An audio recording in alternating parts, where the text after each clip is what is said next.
Hey guys, welcome back to the show. So today we are going to discuss about content gap analysis, and we can go into the podcast, but this whole podcast is about more about completing the first step and reaching it to the second step. And I'm gonna explain you guys in this whole podcast that what was the first step.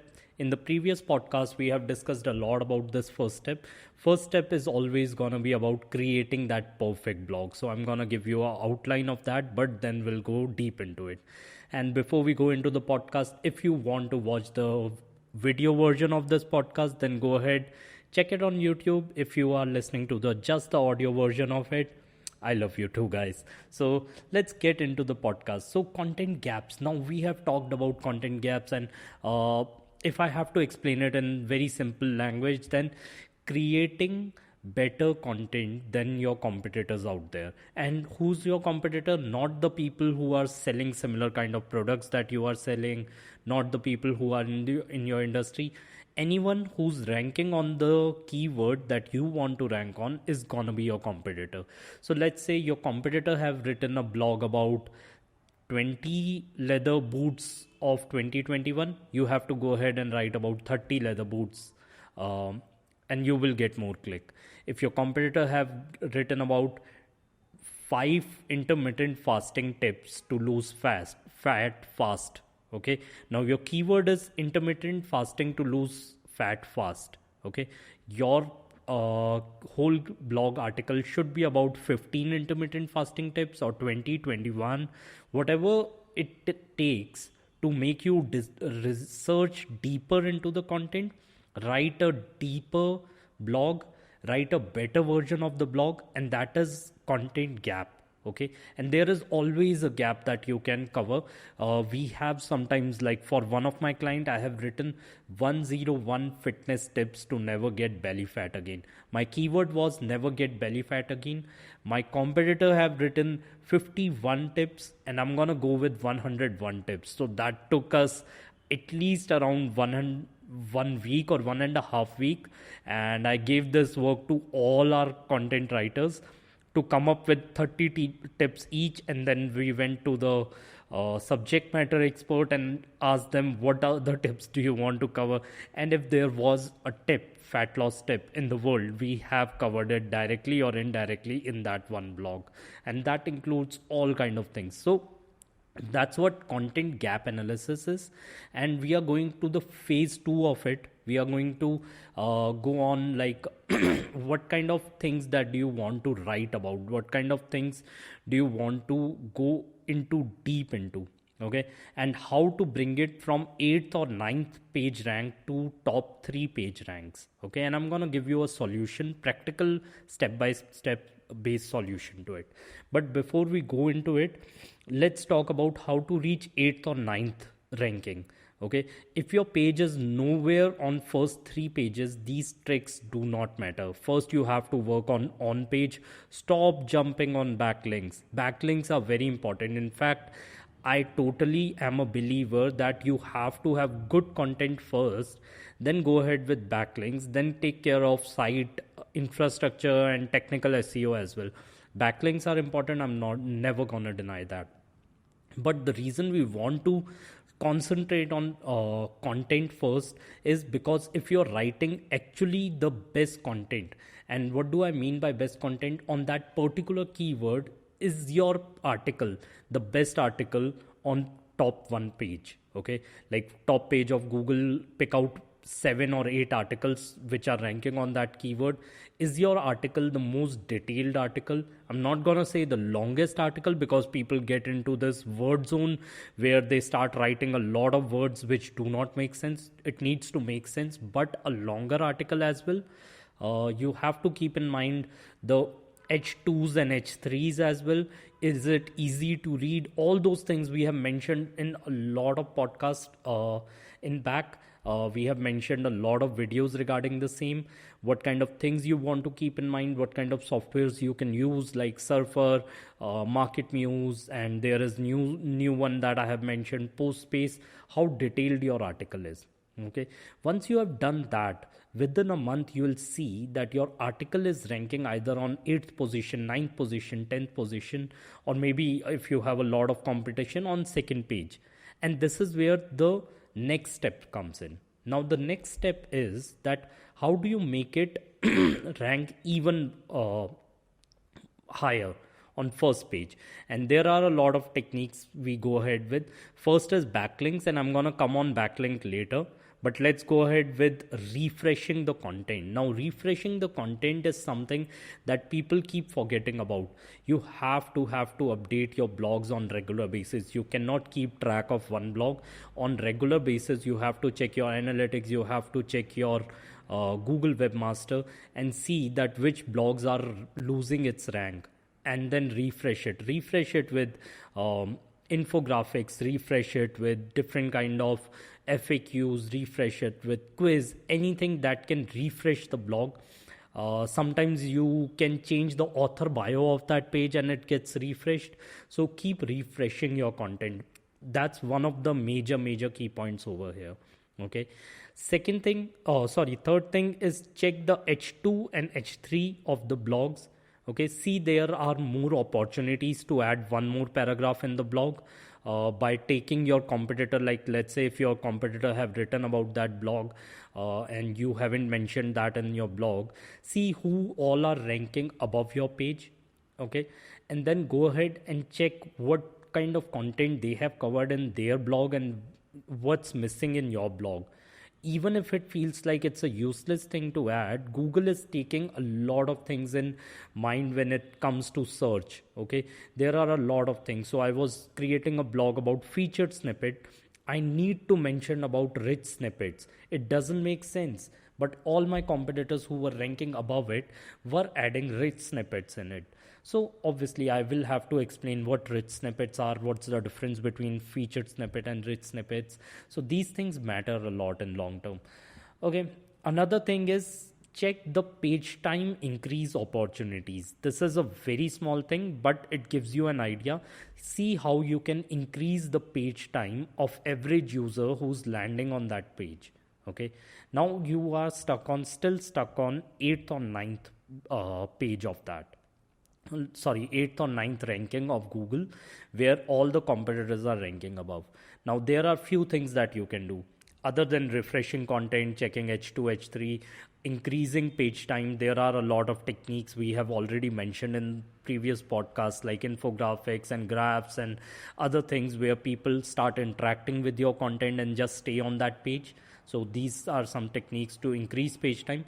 But still, if you're not able to come above 8th or 9th ranking and still stuck over there, now is the time to go ahead and take that opportunity of backlinks that we were talking about. Okay, so let's come on to the backlinks. Before we go into the backlinks, there are some, and I'm not sure if I'm the only one who does this mistake, but there are some of the places on your website where you have taken a backlink, very strong backlink, let's say press release, let's say HARO backlink, or the strongest backlink you have got on the website on one specific page. Okay, and that page is still not ranking on the top, or that page is still not giving you any kind of result. You know what? This is where you'll use that page. Internal link that page to this page that you have created, and it's stuck on 8th or 9th. You won't believe it, but there are some pages which were never meant to rank on Google, and you were trying to rank them so that and that's why you got a lot of backlinks to that page. Internal link all that page used to this page, and you will see this page rising above. Okay, because no matter how many backlinks you get, no matter how many things you do, if Google result is ranking blogs on that keyword, you won't be able to rank a product on that keyword. That's a fact. You cannot rank things on Google which Google isn't ranking already. Okay, now these are some of the things that you have to keep in mind when going for keyword research and content gap analysis. So this is where your all the backlink juice will come in play. So internal link that old page where you got a lot of backlinks and still not giving you result, try internal linking to this page and you will see result. Wherever you can post a link, it should make sense, it should pass the visitor as well, but majorly all the link juice. Second thing, send the strongest direct backlinks to this page. Okay, and this is when I say strongest backlink, I really want to confirm what strong backlink stands from. um, One is from a very big news website that I consider strong.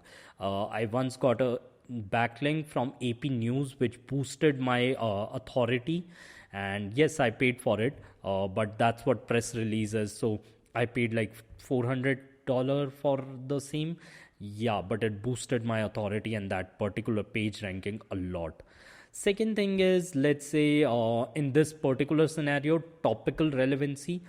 Whoever is the biggest blogger in your industry or the biggest website in your industry, if you are able to get a backlink from that particular page, direct it towards that money page directly, where whatever blog you want to rank. Another thing is HARO backlinks relevant to your industry or news and all. These kind of backlinks, I consider them really strong backlinks. And how do you define strong backlinks? I'm pretty sure after getting this backlink, I will see a huge amount of traffic from that website coming to this website. That's how you define a strong backlink, or this is actually a strong connection between two websites. Now let's talk about the other type of backlinks, which are guest post and all the other efforts you put to get those kind of backlinks. If you haven't heard about the podcast, or not heard, I think I created a YouTube video about getting guest post and what kind of things you need to keep in mind while getting a guest post backlink. So let's go into that. But you need to get other backlinks to the supporting pages. What do I mean by supporting pages? Let's say if I have written a blog about 21 tips on intermittent fasting and lose fat and all, so that's my main page. Below that, I'm gonna create 5 to 6 different kind of blogs which are supporting blogs to that particular blog. Okay, and it's a very good strategy to get backlinks to that supporting pages, which will internally pass the link juice to that. Okay, it's not a 3-tier backlink strategy or something. It's a very simple strategy where you are giving a push to the main page that you want to rank by writing more content and internally linking it to that particular page. That's one of the best strategies. Other than that, you can always get backlinks to supporting pages as well by doing guest blogging. And when you are going for guest blogging, make sure that's the best guest blog you have written, like it you are uploading it on your own website. Okay, second, that website should have high traffic, not high domain authority, not high page authority, high traffic, and that traffic should be genuine. These things you have to keep in mind. That website should be something which you see ranking here and there on Google. So these things you have to keep in mind while going for a backlink or guest post basically. And yeah, so once you do that and wait for another 6 months or so, you will definitely see that website ranking from 8th or 9th ranking to first top 3 rankings. And first top 3 ranking, they keep fluctuating. That's where your page time or your skills comes in play. You won't believe, like, we have done GIF and we have put 1 or 2 GIF on the pages which were ranking on 3rd and keeps fluctuating to 1st, 2nd, 3rd, and now it's already ranking on 1st just by GIF. So that's how much Google sees, that how much these users are interacting with your data, interacting with your blog. That's where Google comes in play and see your page time and how much people are loving your blog, how much people are sharing your blogs. I won't mind, like, if you're into it, then go ahead and hire someone to create memes for every blog and put a meme in between. That will give you a separate kind of touch, but people will start loving it, sharing it more. So my final point is, create a blog that people want to go ahead and bookmark it and come again and again to read it. Create a blog or a post that people would love to share it. And yeah, So this is the content gap analysis tip for the day.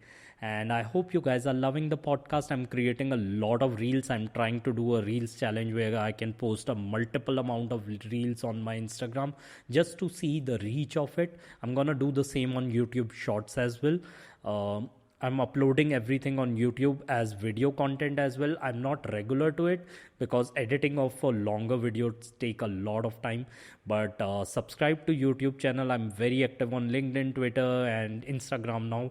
Instagram, we are killing it over there. We now have crossed 11.1 or 11K followers now, and we are growing. I think almost. 100 followers a day, which is a good number for me. We are doing paid ads, but to be very honest, 100 followers a day, and we are one of the only pages where just talking about content creation plus SEO. So yeah, that's something different you need to check out. And I hope you guys are loving it, and I will see you guys very soon. Bye.